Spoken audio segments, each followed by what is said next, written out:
101 Review. Book 101 is all about the books that I read for the last 40 years. And today I have my special guest. He is a tech founder, co-founding the financial technology venture Invest to solve the massive problems he uncovered. No other than Mr. Michael Caprio. Hello, how are you, Daniel? It's so nice for that intro. I'm very excited to get into it. I'm fabulous, Mr. Michael. And can you please introduce more about yourself that I missed? Yeah, absolutely. My name is Mike Caprio. I'm from Connecticut, and I am a Forex trader at heart. I started trading the foreign exchange market around 5, 6 years ago, and then it translated into me now developing an AI-powered operating system for the retail trading industry. So starting off as an initial trader and then working my way into actually trailblazing a new technology in the trading ecosystem. So I'm super excited for my transition.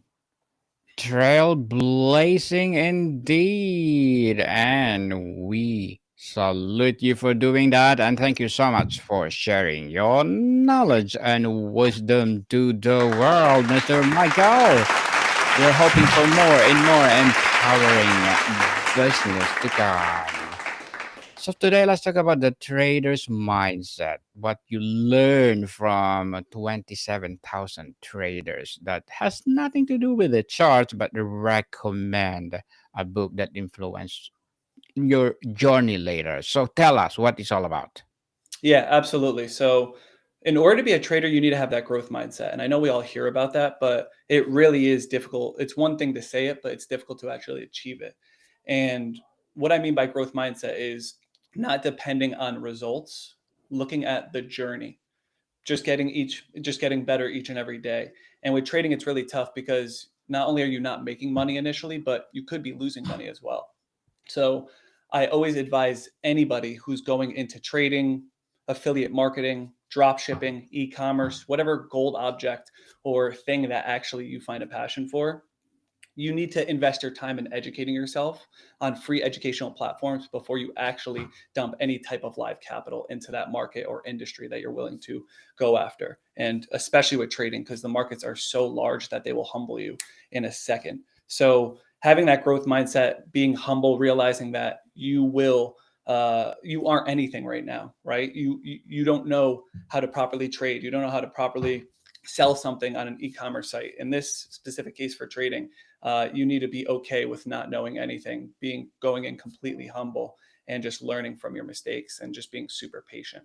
And that's kind of how I tell people in the beginning once they enter the markets is making sure that they have that correct mindset, staying patient and just doing whatever it takes because at the end of it, it's the light at the end of the tunnel.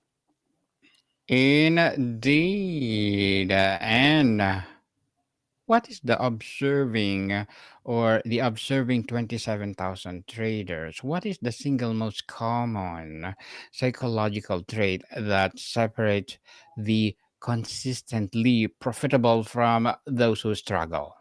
The people who rely on statistical data and not emotions and hopes. Trading is the rawest, purest form of decision making. And if you are going into the markets emotionally based, you are going to get eaten up and spitting out. I have found that statistical data is the best thing to leverage in the markets because emotions, hopes, and feelings, they all lie. But numbers, win rate, winning percentage, risk to reward ratios that you practiced over an extended period of time, and leveraging that in the markets, that is something that's predictable.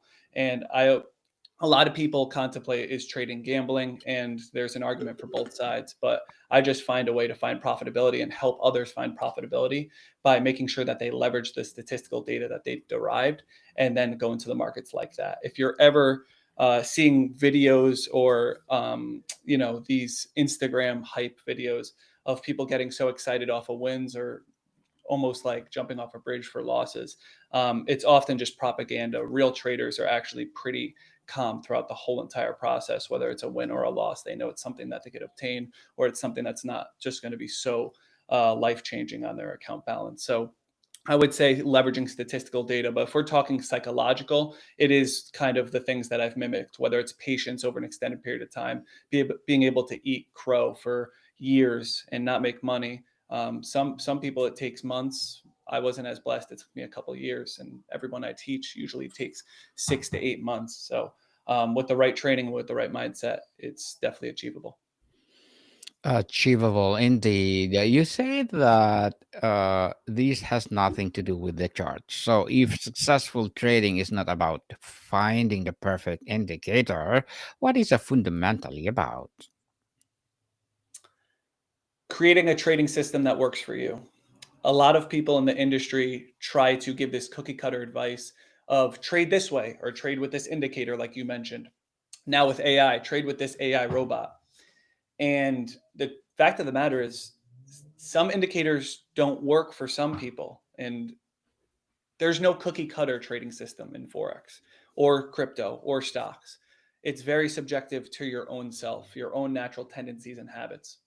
And the quicker you realize that you need to adapt your personality type to your trading system or your trading system to your own personality type, the easier it's going to get. Because if you're trying to fit a square peg in a round hole by following someone else's trading signals and you're recognizing it's kind of difficult to follow along, or you're trying to go against the grain using an indicator when you're supposed to be trading the naked charts, it's just going to prolong the whole entire process, and you're going to either quit or just get super fatigued and frustrated. And I've been there and done that. But the when you reach a real bliss is when you're doing your own thing on your own times. And I know it's hard to think that, but it's figuring out the time frames that work for you, figure out what type of trading style you're going to have. These are things you need to go through, and this is the education process of these are the foundational mental skills and things you need to possess before you're actually going into the live markets. If you don't have all of this properly planned and you're going into the live markets with nothing, it's going to be a very tough journey. So, yeah, I think those are some things off the top of my head. Mr. Mike, how do the best traders you have observed fundamentally reframe their relationship with loss? How does healthy perspective on losing trades look like? I always tell my community the only L we ever take is a lesson. Easier said, harder to internalize when you're going through it, right? If you're properly managing risk in any market you're trading, no loss should be detrimental to your trading account. And if you're not also on top of that tracking your trades, then it's like throwing a dart at a dartboard, but you can't see where the dart landed. So you don't know how to properly aim it towards that bullseye. You need to track your trades to be able to gain some statistical data, like I mentioned before. So you need to find, it's the whole cliche of you need to find the light in the dark. Any dark scenario, especially with trading, there's many, and any journey, business, advertisement, ecom, you need to find some light, whether it's lessons, how could I improve or improve on it for the next time. And in the beginning, the reason why I was emotionally driven in the markets, I realized, is because I was risking too much. There's only two reasons why you'd ever act emotional in the markets, right? It's because you didn't properly manage risk or you don't understand your trading system. And a lot of people don't have both, right? Never mind one or the other. But in the beginning, for me, it was both. And then it transitioned to I was risking too much. And if you have proper risk management, there should be no loss at any given moment that is going to trigger you into a state where you're panicking or you think that you're not going to find food for next week, right? So if you're an actual trader who does it consistently day in, day out, you're going to properly manage risk and be able to be okay with the losses over an extended period of time, because statistically speaking, over an extended period of time your portfolio is profitable. There's some months where maybe you're down, but over quarter, year over year, usually you're profitable. That's just how trading is. So the quicker you adapt to it, the quicker you will become profitable. So, what is the difference between having confidence and having arrogance in trading, and why is it distinction so critical? Yeah, it's a very good question. I would say confidence only comes from having the hours. Everything else is arrogance. And I truthfully mean that. And I don't mean to say that with, malicious intent. But if you haven't put the hours in, back testing your trading system, deriving statistical data, training your eye for your trading setup, understanding your trading system, knowing it all really, every market that you're trading, then you don't have really the right to have confidence, right? I would rather a person who's back testing for 3, 6, 8, 10 months than a person who's just jumping from system to system and like trading the live markets, blowing accounts, right? I would much rather a person who has been in the silos, not even trading the markets, and getting ready to sharpen their sword and go into the battle rather than a person who's going into the battle with a dull knife. So that's kind of how I'm looking at arrogance. Is a lot of people go in with dull knives thinking that they're going to kill and succeed in battle when realistically they should have been back at the camp sharpening their knives. And I'm telling you, the best way to sharpen your knife is educating yourself and spending 3 to 6 months back testing your trading system. So there's a lot of arrogance and there's a lot of people posing and having imposter syndrome, scamming and selling courses in as a facade as they're making money in the markets. But real traders know that they're not fooling anybody in the manner that it's all just talk and marketing and a good way to present yourself rather than actually having confidence in the markets. And usually within the first 5-10 minutes, once you see somebody analyzing the charts technically, if they're actually confident in what they're doing and they got it, or they think they got it, but what they're saying actually makes no sense. So that's kind of what I'll say on that point. Discipline is often cited as key, but it's vague. Based on your observation, what does tangible daily discipline actually look like for a top trader? It's tough because there's no judge. Who's the judge and jury of this, right? For me is different than for another professional trader, is different for another professional trader. Everyone lives their different lives and has their own dictation of their work life balance, right? So how I do it shouldn't be the standard of how everyone else does it. I just want to point that out. Going into that, for me, it's being able to have my set 2, 3 hours in the morning to trade on certain markets, and then being able to discipline myself after those trading sections. I'm not placing any trades. I'm just managing the trades that I placed initially from the first 2 hours if they didn't close out. I have my own set strict criteria for myself to have a work life balance throughout my day. Mind you, I do have a startup, so I'm spending a lot more energy and time into that more, even in the morning at this point. But I've defined my work life balance based on 5, 6 years of experience going through my trials and tribulations and trying to be a scalper, day trader, swing, trying to be all these different types of traders when I should have realized that I should have been a scalper all along. So it's been a long journey for me, but day in the life of a trader is back testing every day, is making sure that I have a journal and tracking all of my trades, making sure chart time really does directly correlate to how well you're going to do in the markets, in the manner that you need to know what you're doing on the charts. Of course, if you're just looking at the charts and you don't know what you're doing, then you're not going to get anything done. But if you're back testing, that's probably the number one thing you could do to actually yield profitability in the foreign exchange market. And nobody does it because it's so boring. For those of you who don't know what backtesting is, you go back in previous data and test your trading system that you plan on trading in the markets in previous data, because it said whatever's going to happen in previous data will replay itself out in future data. So to derive data based on what's ever happened previously, it's very advantageous because you're not losing your money. You're deriving all of this information to be able to leverage to find profitability in the future. So yeah, I would say chart time is very important, but of course being able to balance it throughout the day of just not spending 14, 16 hours a day on the charts like some do. So yeah.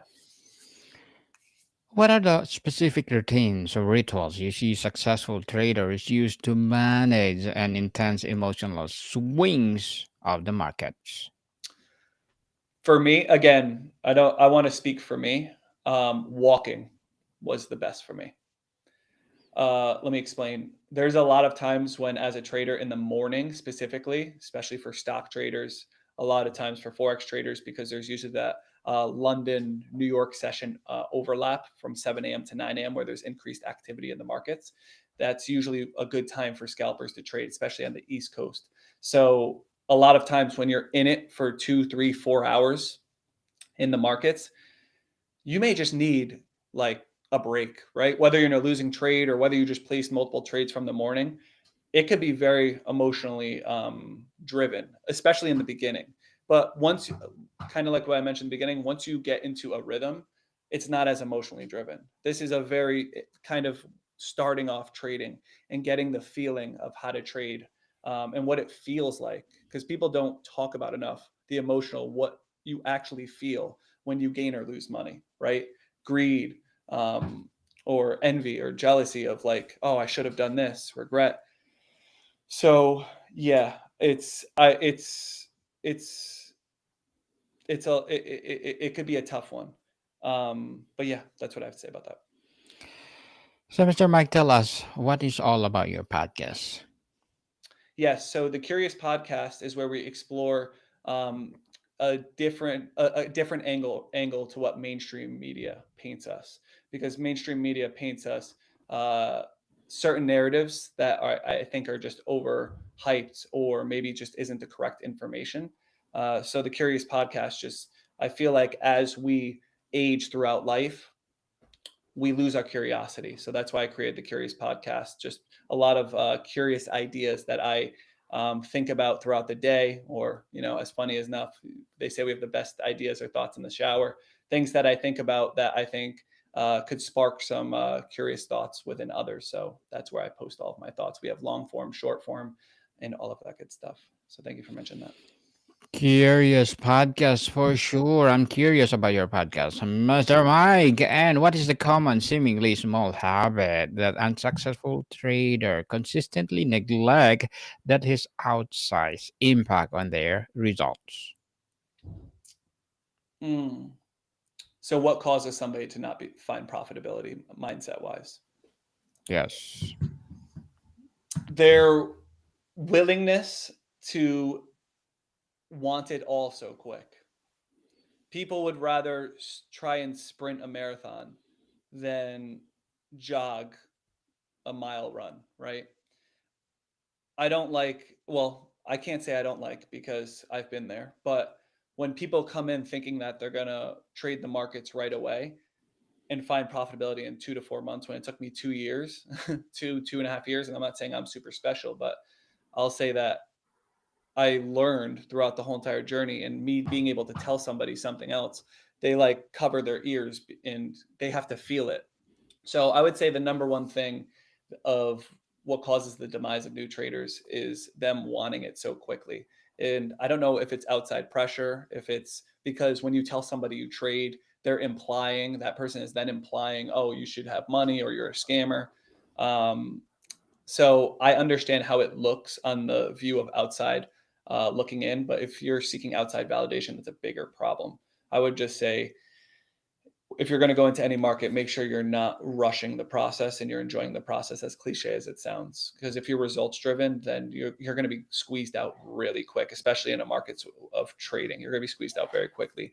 But all you need to see is kind of the light at the end of the tunnel. The thing that did it for me is I was constantly watching a trader doing it for free, and I saw how much money he was making month after month. And I said, oh my word, I can't believe people are making this much money off of their computer screen, right? Something I would make probably a year at my job, people are making in weeks just because they know how to trade.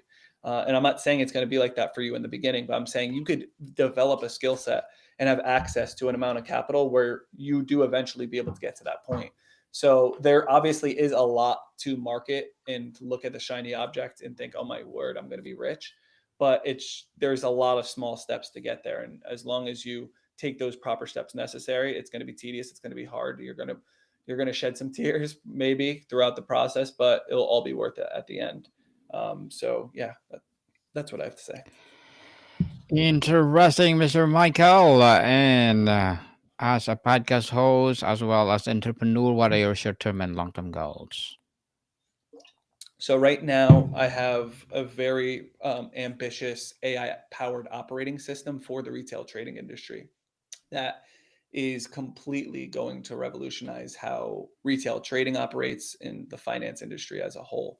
So it's very ambitious, and me and my partner have spent about 2.5 to 3 years designing the product, and now it's actually in development right now. So it's very exciting. It's just been taking a lot of my time away from actually trading and providing to my community, but I'm kind of identifying more as a co-founder than I am a trader, although my identity will always lie with trader. But at this moment in time, my identity is shifting over to co-founder, chief operating officer of an AI powered operating system. So I'm super excited about it. And it's honestly very nice to give back to the retail trading industry. So I'm very excited about it.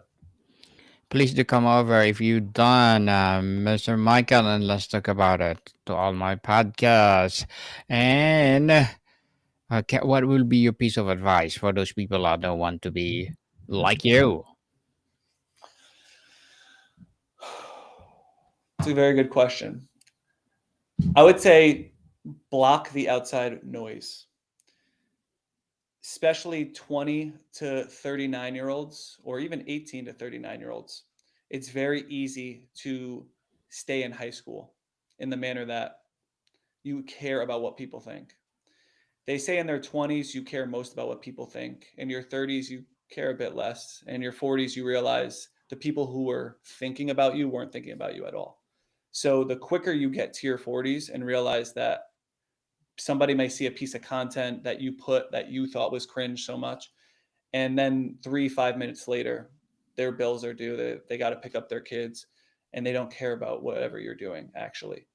So the quicker you get to recognizing that you need to live your own life and not care what other people think, it gets very blissful and happy, and it's easier said than done, but it's something that we need to consistently remind ourselves of. So I would say just continuously just reinforce whatever you want to do and don't care what other people think.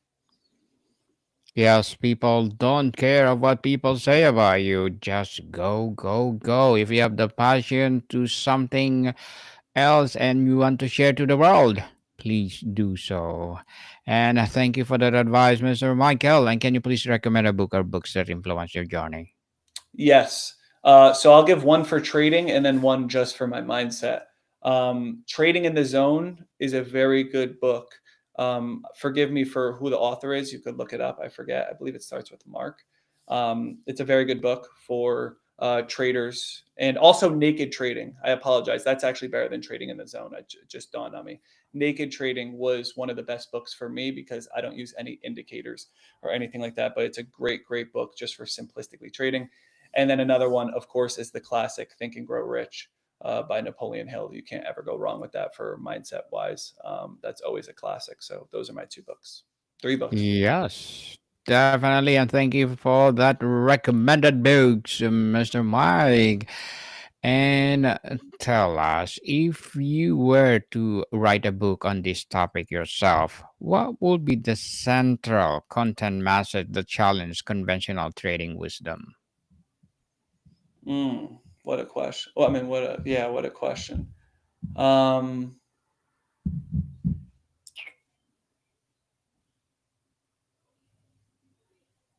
Sorry, that's a very good question. I've never No thought about. worries. No worries.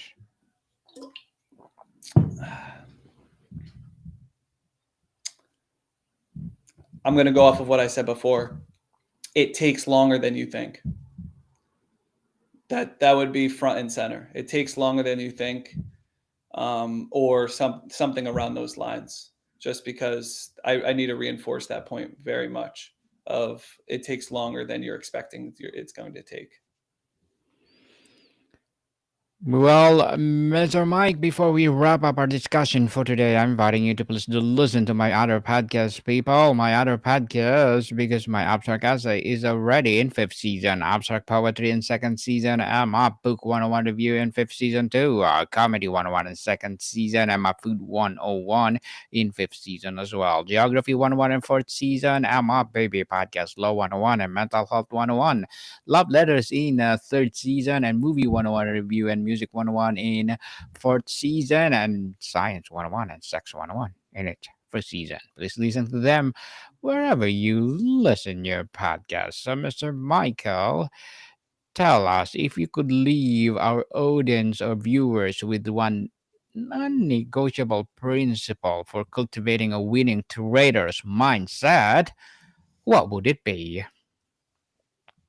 Consistency, showing up every single day. That's what it is. You are what you do every single day. You're habit. You're a creature of your own habit. So choose wisely what you're doing each and every day. Consistency is the only thing that matters. Motivation, that comes and goes. You need to be disciplined by showing up every single day and staying consistent.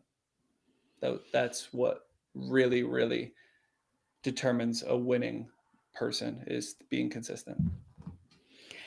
Consistency, people, is the key to success, one of the ingredients. So please do it with consistency. And Mr. Michael Caprio, thank you so much for sharing your knowledge and wisdom to the world. So, can you please invite our listeners to support your advocacy, your projects, your business, or whatever projects that you're doing right now? Yeah, absolutely. And thank you so much for having me. Really appreciate it. Everyone could, the only place I would say to redirect is go to my personal Instagram, which is Mike Caprio _. And you'll be able to see a personal background or a little inside scoop of what I'm doing with my business and my trading life. Thank you so much for having me. Yes, and of course your LinkedIn profile, which is I featured today. Yes, and my Please, LinkedIn profile. Yeah. please do follow Mr. Michael Caprio to all the social media. Yes, people, let's support Mr. Michael Caprio because if you support him, for sure, more and more empowering trading mindset will come. So, Mr. Michael, thank you so much for your time. Thank you. Moticon people, see you soon.